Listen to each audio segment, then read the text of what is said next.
نحمده ونصلي على رسوله الكريم. أما بعد فأعوذ بالله من الشيطان الرجيم. بسم الله الرحمن الرحيم. وإذ أخذ ربك من بني آدم من ظهورهم ذريتهم وأشهدهم على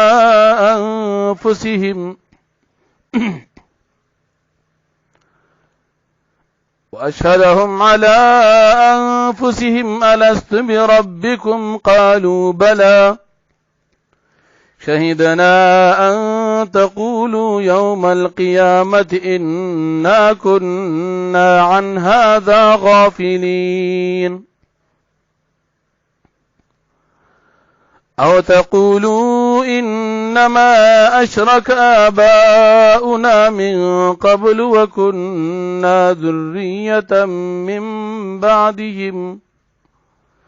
أفتهلكنا بما فعل المبتلون وكذلك نفصل الآيات ولعلهم يرجعون واتل عليهم نبأ الذي آتيناه آياتنا فانسلخ منها فأتبعه الشيطان فكان من الغاوين ولو شئنا لرفعناه بها ولكنه أخلد إلى الأرض واتبع هواه فمثله كمثل الكلب إن تحمل عليه يلهث أو تتركه يلهث ذلك مثل القوم الذين كذبوا بآياتنا فاقصص القصص لعلهم يتفكرون ساء مثلا القوم الذين كذبوا بآياتنا وأنفسهم كانوا يظلمون من يهد الله فهو المهتدي ومن يضلل فأولئك هم الخاسرون ولقد ذرأنا لجهنم كثيرا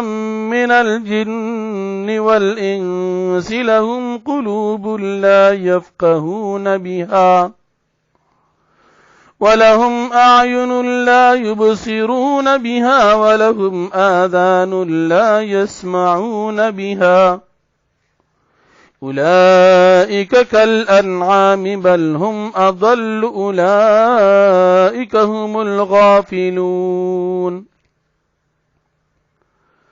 ولله الأسماء الحسنى فادعوه بها وذروا الذين يلحدون في أسمائه سيجزون ما كانوا يعملون وممن خلقنا أمة يهدون بالحق وبه يعدلون صدق الله العظيم. سورة الأعراف نهم پارا یوسل دو او یایم نمبر آیت تی. وَإِذْ أَخَذَ رَبُّكَ او یاد کا وقت واقستل ربستا من بنی آدم دا اولاد دا آدم علیہ السلامنا من ظهورهم چروستل دا شاگانو دا دوینا ذریتم اولاد دا دوی واشهدهم على انفسهم او گواہی واقستل دا دوینا پنفسنو دا دوی باندی الست بربکم آیا زن یمستاسو رب قالوا اوی دی اولاد دی بنی آدمو بلا ولنا شهدنا من گواہی ورکو پدی چیتا زمنگ ربی ان تقولوا یوم القیامتی دا چتاسو نوائے یوم القیامت پورز دا قیامت باندی انا کننا عن هذا غافلین چی یقینا من اود دی وادین غافل و نا خبرا او تقولوا یا چې دا اونوای انما اشرک آباؤنا بشک شرک کړو زمنګ پلارانو من قبل مخکې د دینا وکنا او منګه ذریه اولاد من بعد مرستو د خپل پلارانو نا افتهلكنا بما فعل المبتلون آیت منګه هلاکوي بما پاکار باندې فعل المبتلون چې کړي دي گمراهانو یعنی په پخوانو غلطو کارونو باندې منګ روان دغې د وجې ته منګ هلاکه وکذالک هم دارنګي نفصل الآیات منګ بیانو آیاتنا د خپل وحدانیت ولعلهم يرجعون او د پارا دی چې دی واپس حق ترا وګرځي وتلو علیهم او تقول پیغمبر علیہ السلام په خلق باندې نبأ الذی آتیناه آیاتنا خبر دا کس آتیناو چې منګ ورکړو دتا آیاتنا خپل آیاتن یعنی خپل پوها مدت ورکړی وا فانسلخ منها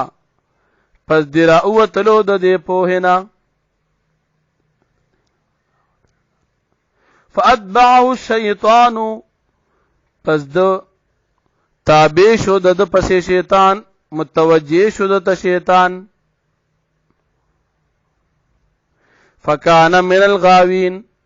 او پس دې شو د گمراهانو نا دین مراد بلغم ابن باعورا چې اول نیک انسانو شیطان مرګیتیا شروع کړه دې د گمراهان نشو ولو شئنا لرفعناه بها او کچره منګه غوښتې وي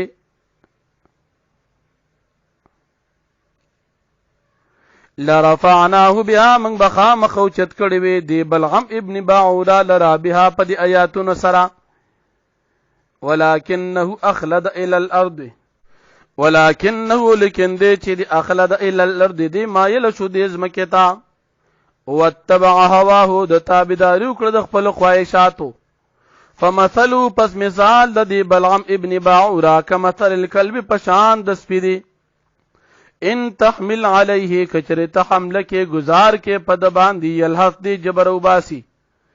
او تترکو یا کچر دی پریغدی یلحظ دی بیا هم جبر و باسی ذالک مثل القوم الذین دا مثال دا قوم ای کسانو دی کذبو بی آیاتنا چې دی تکذیب کړي دی زمنګ دا آیاتنا زمنګ آیاتونو ته د دروغ نسبت کړي دی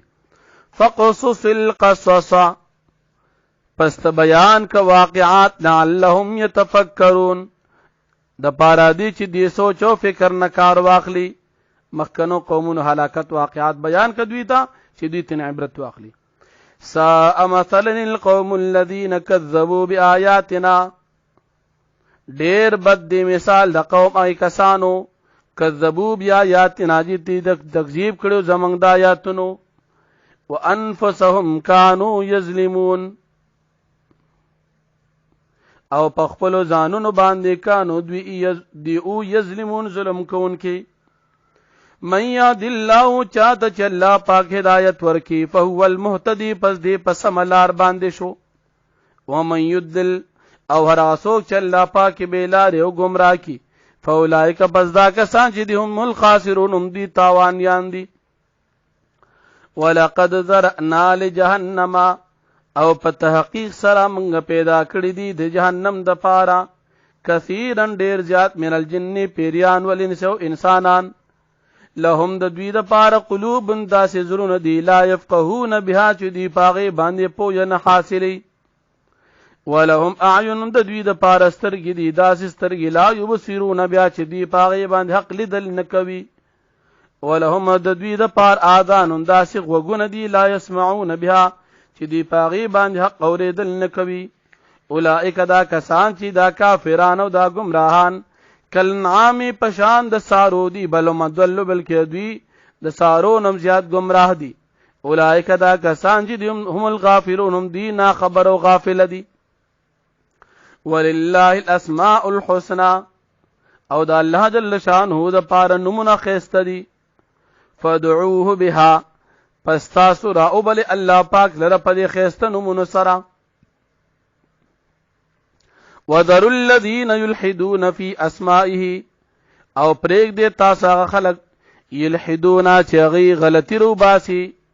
یا کوګوالی کوي په اسماء زمنګ په نمونه کې سيجزون ما كانوا يعملون زرد چې دوی ته بدله ملو شي ما دا غس كانوا يعملون چې دوی کوم عملونه کوي. وممن خلقنا او بعضی دا غچانا چې موږ پیدا کړی یعنی د مخلوق نه امه یو ډله دا يهدون بالحق چې دی رهنمایي کوي حق طرف ته وبه يعدلون او په دې حق باندې يعدلون دي انصاف قائموي یعنی د حق مطابق دی زندگیم تیری او په دې باندې انصاف کوي. واخر دعوانا الحمدلله.